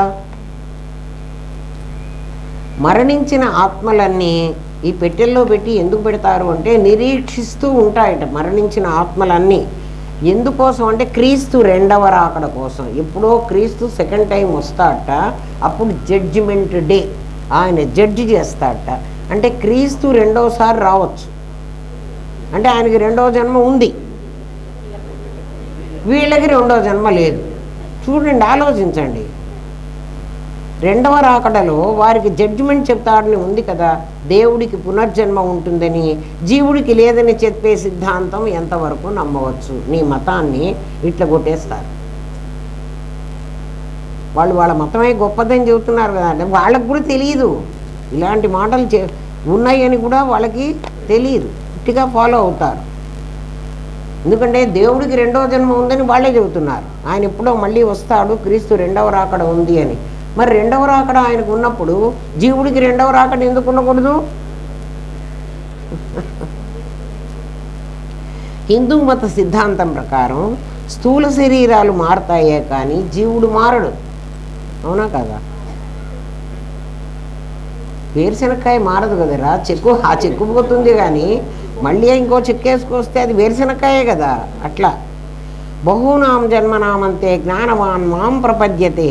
చాలా జన్మల తర్వాత జీవుడు సంస్కరింపబడి తానే బ్రహ్మమని తెలుసుకుంటే నా పునరావర్తతే, తిరిగి జన్మకు రావని అవసరం లేదని తెలియనంత వరకు జన్మలు తప్పవని గీతా ప్రమాణం. బతికి ఉన్నవాణ్ణి పెట్టెలో పెట్టి పూడ్చటం లేదు కదా. ప్రాణం పోయింది అన్న తర్వాతే వాడిని పెట్టెలో బంధిస్తున్నావు.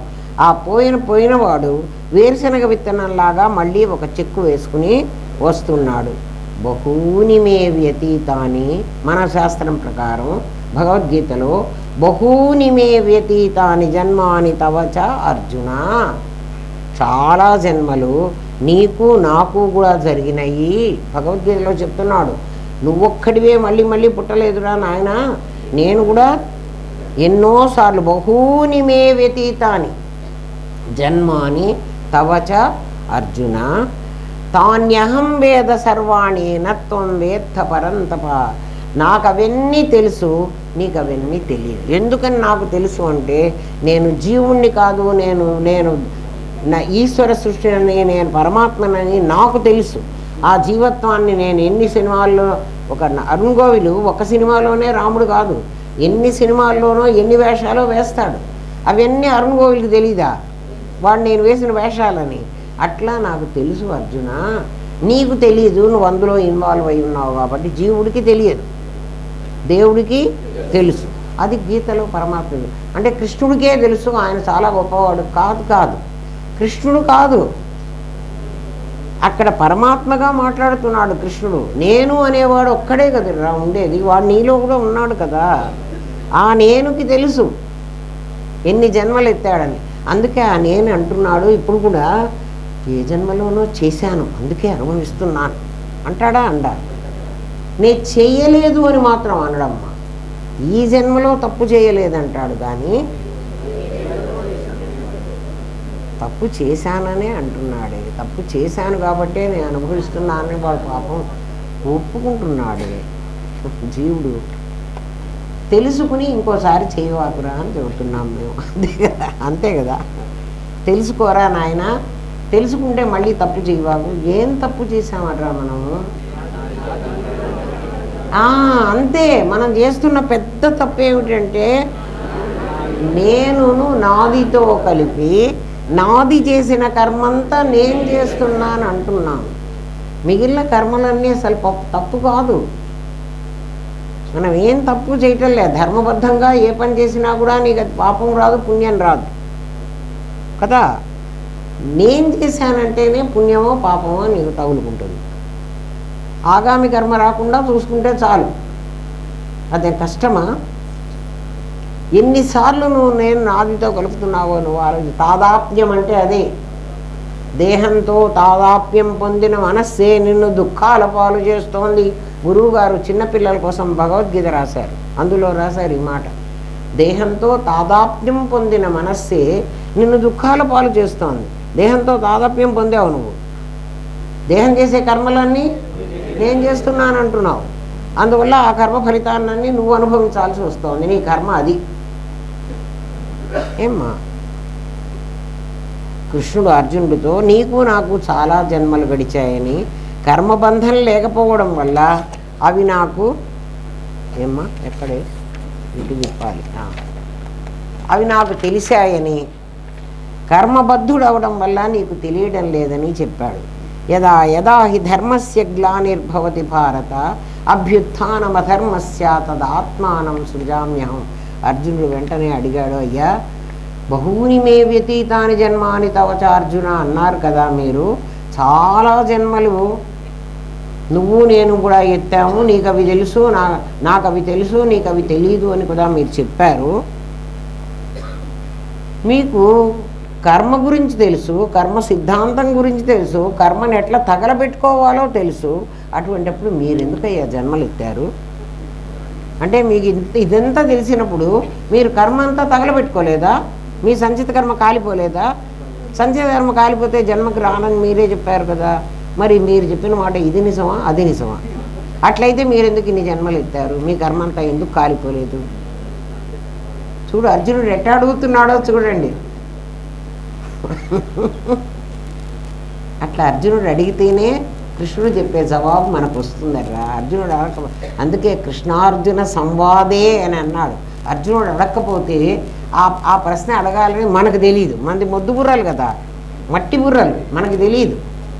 అందుకే ఎన్నిసార్లు అర్జునుడిని పార్థ పార్థ అంటాడు. నువ్వు పృథ్వీతత్వం నుంచి వచ్చిన వాడురా, నీకు మట్టి బుర్ర, నీకు బ్రెయిన్ అంత వికసించలేదు, నీకు తెలియదు అంటాడు. అర్జునుడు ఇప్పుడు అడిగాడు, నువ్వెందుకయ్యా అని జన్మలు ఎత్తావు? సరే నాకైతే సరే, ఏం నీ కర్మ నువ్వు కాల్చుకోలేదా? సంచితం ఉంటేనే జన్మ వస్తుందని నువ్వే చెప్పావు కదా కదా మరి నీకు సంచితం తగలబడలేదా అని అడిగాడు అర్జునుడు. అంటే కృష్ణ పరమాత్మ జవాబు చెప్తున్నాడు, యదా యదా హి ధర్మస్య గ్లానిర్భవతి భారత, ఎక్కడెక్కడ ధర్మానికి హాని అధర్మానికి వృద్ధి జరుగుతూ ఉంటుందో అర్జున, అప్పటికప్పుడు నాకు సంచితం అవసరం లేదు. అప్పటికప్పుడు అభ్యుత్థానం అధర్మస్య తదాత్మానం సృజామ్యహం, నాకు నేను నీలాగా నేను కర్మబద్ధుణ్ణి కాదు, కర్మ నుంచి తప్పించుకుని కర్మ సాక్షిగా ఉంటాను కదా నేను మళ్ళీ మళ్ళీ జన్మలకి వస్తూ ఉంటాను. అందుకని నేను జన్మకు వచ్చాను. ఇప్పుడు ధర్మానికి హాని జరిగింది, అందుకని దీన్ని ఉద్ధరించడానికి నేను వచ్చి తీరాలి, అందుకని నేను వచ్చాను అన్నాడు. ఎన్ని చెప్పినా విశ్వరూపం చూపించేదాకా అర్జునుడు కృష్ణుడిని నమ్మలే. విశ్వరూపం చూపించిన తర్వాత భయపడ్డాడు కదా. ఇదేమిట్రా నాయన మా బావే అనుకుంటుంటే వీడు మా బావ కాకుండా వీడెవడో కొత్తవాడు కనపడుతున్నాడు. పాపం అర్జునుడి పరిస్థితి సిచ్యువేషన్ చాలా బ్యాడ్ సిచ్యువేషన్. మనం చూస్తుంటే పిటి అనిపిస్తుంది, అయ్యో పాపం. అంటే మనం అలాంటి వాళ్ళ మనమే అర్జునులో, మనకేం తెలుసు, మనకేం తెలీదు. ఎప్పుడెప్పుడు ధర్మం క్షీణించి అప్పుడు నన్ను నేను సృష్టించుకుంటాను, నేను అవతరిస్తాను. దాన్ని అవతారం అంటారు. కృష్ణుడు అవతరించిన వాడు. అట్లా అవతారాలే ఇవన్నీ కూడా. ధర్మానికి హాని అధర్మానికి వృద్ధి జరిగినప్పుడు నాకు నేనే పుట్టి ఆ ధర్మాన్ని నిలబెడతాను. ఇది ఒకప్పుడు కాదు, సంభవామి యుగే యుగే. ప్రతి యుగంలో నన్ను ఎవరో మొన్న మధ్యనే అడిగారు, 10 అవతారాలైనా ఉండేది, అవతారాలు ఇంకా చాలా ఉన్నాయా అని అడిగితే, నాయన ప్రతి యుగంలోనూ ఎన్ని అవతారాలో అప్పటికప్పుడు. అసలు ఎంత దూరమో అక్కర్లేదురా. 2 పిల్లలు, స్కూల్ పిల్లలు రోడ్లో 2 కొట్టుకుంటున్నారు అనుకోండి, వాళ్ళు ఎందుకన్నా కొట్లాడుకోనియండి. ఒకడు కాస్త బలహీనుడు, ఒకడు కాస్త బలవంతుడు. ఆ బలవంతుడైన వాడు తప్పనిసరిగా ఈ బలహీనుడిని చావగొడతాడు. 2 ఒక ఏజ్ వాళ్ళే. ఆ దారిలో మనం పోతున్నాం అనుకోండి, వెంటనే మనం చూస్తూ ఊరుకుంటాము, వాడు కొట్టుకొనిలే, ఎవడు గెలిస్తే వాడు ఉంటాడని. మనం ఏం చేస్తాం, వాళ్ళిద్దరూ మనకు తెలియదు. వెంటనే ఒరే ఎందుకురా కొట్లాడుకుంటున్నాం, మనం పెద్దవాళ్ళం, ఎందుకురా కొట్లాడుకుంటున్నారు, ఏమైందిరా అంటే వాడేదో చెప్తాడు, ఆంటీ ఇది జరిగింది అటు జరిగింది ఏదో చెప్తాడు ఆ పిల్లవాడు. నాయనా లేదు లేరా, వాడు కొట్టవాకు, వీడిని ఏదో చేసి వాళ్ళిద్దరినీ దూరం చేసి మనం పంపిస్తాం. ఆ క్షణంలో మనం సంభవామి యుగే, మనం అప్పుడు పుట్టిన వాళ్ళమే. నీ లోపల కూడా ఒక నేను ఉన్నాడు కదా, ఆ నేనే ఈ ధర్మాన్ని నిలబెట్టాడు. ఇప్పుడు అర్థమైందా మీకు? కృష్ణుడే అవతరించక్కర్లే.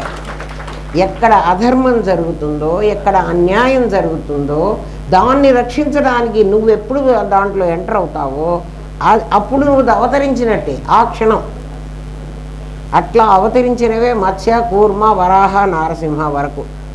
వాళ్ళు రాముడిలాగా కృష్ణుడిలాగా చాలా ఏళ్ళు బతికిన వాళ్ళు కాదు కదా. వేదాలు వాడు ఎత్తుకుపోతుంటే ఆ వేదాలు రక్షించడం కోసం ఆ క్షణంలో ఒక అవతారం ఎత్తాడు. అట్లా ప్రతి యుగంలో ప్రతి క్షణంలో ధర్మానికి హాని జరిగినప్పుడు, అధర్మం పెచ్చు పెరుగుతున్నప్పుడు, ఎందుకంటే వాడు అధర్మం, వాడు చాలా బలవంతుడు, వాడు చావగొట్టగలడు ఈ చిన్నపిల్లవాడిని. వీడిని కొట్టా, వాడి కోపంతో వాడికి తెలివి లేదు, వీడిని చంపేసినా చంపేస్తాడు, ఎందుకంటే వాడు బలవంతుడు కదా. అప్పుడు నీకు సంబంధం లేదు, అయినా కూడా నువ్వు ఆ బజార్లో ఉన్న ఆ పిల్లవాడిని కాపాడుతావు. అట్లాగే ఒక కుక్క ఆ టైర్ కింద పడడానికి సిద్ధంగా ఉంటుంది. ఎప్పుడైనా మన కార్లలో పోతూ ఉంటాం కదా, కారు ఆపినప్పుడు దాని కింద ఉంటుంది, అది కుయ్యో కుయ్యో అని అరుస్తూ ఉంటుంది. ఆ కుక్కని తీసి ఆ కారుని పంపిస్తే కూడా ఆ ధర్మాన్ని నువ్వు కాపాడినట్టే. ఆ కుక్క ప్రాణం కాపాడావు కదా. పోతే పోతుందిలే, కుక్కే కదా, చచ్చిపోతుంది. అది ధర్మానికి హాని అధర్మానికి వృద్ధి జరిగినప్పుడు నన్ను నేనే సృజించుకుంటూ ఉంటాను. ఆ పరమాత్మ ఇచ్చిన హామీని బట్టి జీవునికి దేవునికి కూడా జన్మలు జన్మాంతరాలు ఉన్నాయని, దేవుడి జన్మలను అవతారాలని, మన జన్మలను జనన జీవన మరణాలని హిందూ ధర్మశాస్త్రం బోధిస్తుంది. క్రైస్తవ ధర్మశాస్త్రం ఏం చెబుతుందో నాకు తెలియదు. హిందూ ధర్మశాస్త్రం ప్రకారం ఇది భగవంతుని చేరడానికి హిందూ ధర్మం ఒక మార్గం. అది తెలియని మూర్ఖులు దాన్ని మతమని మత కల్లోలాలు సృష్టించి హిందూ మతం, క్రైస్తవ మతం, ఇస్లాం మతం ఇవన్నీ మతాలు కావు. భగవంతుణ్ణి చేరడానికి ఒక మార్గం, ఒక రూట్. ఈ మార్గం ద్వారా పోతే ఖచ్చితంగా నువ్వు భగవంతుని చేరతావు.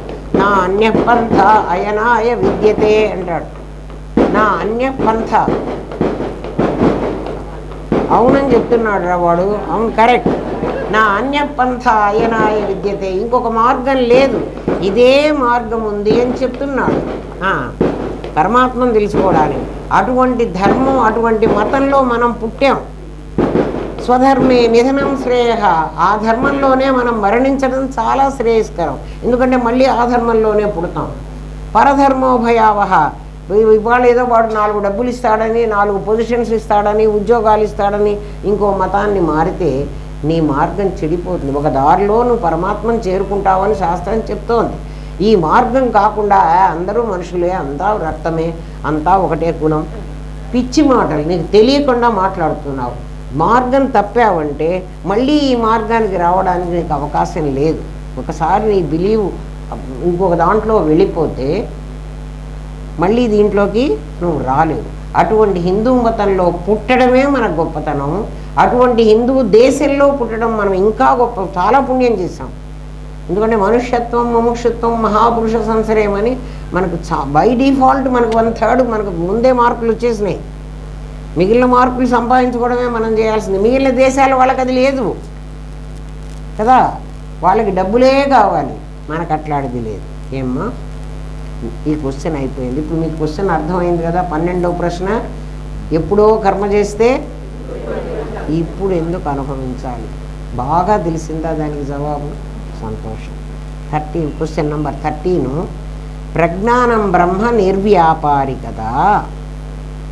వాడు ఇంకో ప్రశ్న అడుగుతున్నాడు. ఈ ప్రశ్న మీకు అర్థమైపోయింది కాబట్టి ఇంకో ప్రశ్న వేసుకోవచ్చు. ఇప్పుడు ప్రజ్ఞానం బ్రహ్మ, మీరు ప్రజ్ఞానం బ్రహ్మ అని చెప్పారు, అది నిర్వ్యాపారి, అది ఏం కర్మ చెయ్యదు. వ్యాపారం అంటే పని, ఏ పని చెయ్యదు. చిదాభాసుడా ప్రతిబింబం అన్నారు మీరు. చిదాభాసుడు ప్రతిబింబమే కదా, ఒక బింబం ఉంది, ఒక ప్రతిబింబం ఉంది అన్నారు కదా. ఆయన ఇవ్వడు, ఈయన పుచ్చుకోడు. ఎందుకంటే చిదాభాసుడు అనేవాడు, జీవుడు అనేవాడు లేనే లేడని మీరు అంటున్నారు. వాడేమో తీసుకోడు, వాడు నిర్వ్యాపారి కాబట్టి వాడు ఇవ్వడు. ఏమ్మా, అలాంటప్పుడు చిదాభాసుడే కర్మలు చేస్తున్నాడని మీరు ఎలా చెప్తారు? వాడు అడుగుతున్నాడు ప్రశ్న. చిదాభాసుడు అంటే లేనివాడు కదా, జీవుడు లేనివాడని మీరు చెప్పారు కదా. ఇప్పుడు జీవుడు కర్మ చేస్తాడు అని మీరు అంటున్నారు కదా. ఆయనేమో నిర్వ్యాపారి, ప్రజ్ఞానం బ్రహ్మ అని మీరే అన్నారు. ఆయనేమో ఏమీ చెయ్యడు, వీడేమో అసలు లేనే లేనివాడు, వీడు చేయటానికే వీల్లేదు. మరి కర్మ ఎలా జరుగుతుంది? మాకు కర్మ జరుగుతుంది కనపడుతున్నదయ్యా. ఈ ప్రశ్నకి జవాబు చెప్పమన్నాడు, రేపు చెప్తాను. ఎందుకంటే మరి 3/4 గంట, 1.5 కావాలి. ప్రశ్న మీరు మనసులో వేసుకుని రాత్రంతా మీరు ఆలోచించుకోండి. పరమాత్మకేమో ఆయన నిర్వ్యాపారి, ఎందుకంటే ప్రజ్ఞాన ఘనం అని మీరే చెప్పారు. ఆయన ఏం పని చేయడు, చేయడానికి ఆయన ఇంద్రియాలు కూడా లేవు, ఆయనకు అవయవాలు కూడా లేవు, ఏం లేవు, అసలు ఏం చెయ్యడు. ఈ చిదాభాసుడు అనేవాడు వాడి ప్రతిబింబం అని మీరే చెప్పారు. బింబానికి ఆధారపడి ప్రతిబింబం బతికుండాలి కదా. బింబం చేయకపోతే ఇదేం చెయ్యదు కదా. బింబమేమో పని చేయదు, ప్రతిబింబానికి పనిచేసే శక్తి ఎక్కడి నుంచి వస్తుంది? మరి ఈ కర్మ అంతా నిజమా అబద్ధమా? ఇది జరుగుతుంటే మీరు దానికి ఏం సమాధానం? వాడు ఇవ్వడట, వీడు పుచ్చుకోట, కర్మేమో అవుతుంది, ఎవడు చేస్తున్నాడు కదా. అర్థమైందా? రేపు చెప్తాను దీని జవాబు. ఓం తత్సత్. స్వస్తి ప్రయాభ్య పరిపాలయంతాం న్యాయేన మార్గేణ మహిన్మహేష. ఓ బ్రాహ్మణేభ్య శుభమస్తు నిత్యం. లోకా సమస్తా సుఖినో భవంతు. ఓం పూర్ణమదః పూర్ణమిదం పూర్ణాత్ పూర్ణముదచ్యతే పూర్ణస్య పూర్ణమాదాయ పూర్ణమేవావశిష్యతే. ఓం శాంతి శాంతి శాంతి.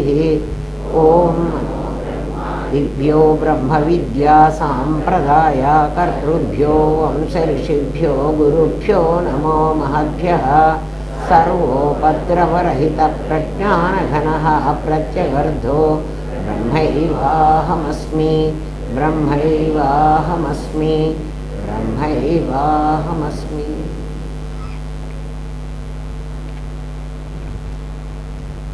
మీకు స్థూలదేహం సూక్ష్మదేహం కారణదేహం తెలియదేమోనని బోర్డు మీద వేద్దామని పెట్టించుకున్నా. మీకు వేరుశనక్కాయ చెప్పేటప్పటికి మీకు అర్థమైపోయింది కదా. నా నల్ల చీర చెప్పేసి ఢిల్లీకి పోయేటప్పటికి మీకు అర్థమైపోయింది కదా. ఏమ్మా లేవబుద్ధి పుట్టట్లేదు, ఎందుకంటే ఆడవాళ్ళ కర్మ మనకొద్దు.